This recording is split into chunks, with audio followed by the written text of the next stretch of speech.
केंद्र करतीले छत्तीसगढ़ ला बड़का झटका बता दें कि केंद्र सरकार छत्तीसगढ़ के प्रधानमंत्री आवास योजना के आवंटन रद्द कर दी गए है। बता दें कि 7,88,999 आवास के आवंटन रद्द कर दे। बता दें कि राज्यांश नहीं दे से केंद्र छत्तीसगढ़ के जो पीएम आवास योजना के आवंटन इसे रद्द कर दे।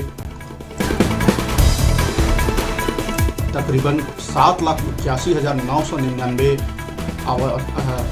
आवंटन रद्द कर दी है। बता दें कि राज्य सरकार ऊपर राज्यांश नहीं दे के जैसे कि केंद्र सरकार पीएम आवास योजना के आवंटन रद्द कर दी है।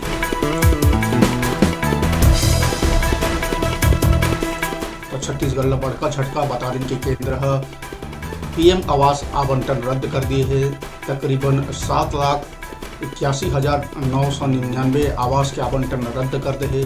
तो छत्तीसगढ़ ला बड़का झटका केंद्र कतिले राज्यांश नहीं दे से आवंटन ला रद्द करे गए केंद्र सरकार कतिले जेकर पत्र छत्तीसगढ़ सरकार ला प्रेषित कर दिया गया है।